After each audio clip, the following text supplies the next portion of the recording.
Ako guys, payag naman ako na sabihan na pangit ang magulang, maganda ang anak.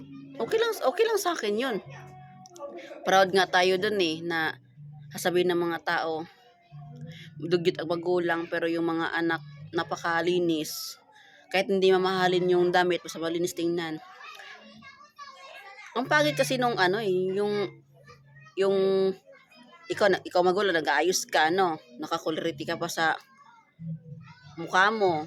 Okay na okay ka. Pero yung anak mo napakadugyot, pinabayaan mo. So ano masasabi ng mga tao? Sabi ng mga tao, ano ba 'yan? Ang magulang pero yung anak pinabayaan, 'di ba? So para sa akin, okay na yung sabihin akong pangit pero yung mga anak ko okay, maganda at gwapo, maayos yung panamit, naalagaan kaysa naman doon sa ikaw magulang nag-aayos ka pero pinabayaan mo naman yung anak mo. So doon ako sa una.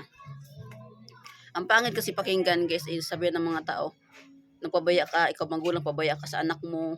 Makikita ng mga tao na pinabayaan mo yung anak mo, basta na lang paggalagala, kung saan saan na napunta, di na naalagaan, pananamit.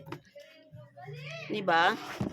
Lalo ng mga babae guys, tayo mga babae talaga, tayo yung replika sa mga anak natin. Tayo yung replika sa bahay natin, sa mga anak natin.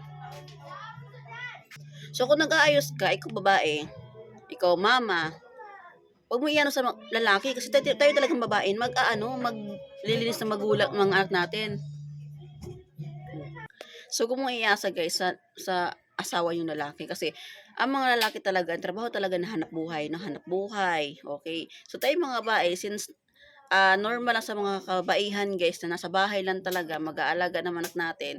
So, i-make sure mo naman kung nag-aalaga ka sa sarili mo, ipantay mo din pati sa anak mo. Isama mo din ang anak mo. Hindi yung nag-aalaga ka nga, nakakulriti ka pa, okay na okay yung mukha mo. Pero yung anak mo, ano nangyari?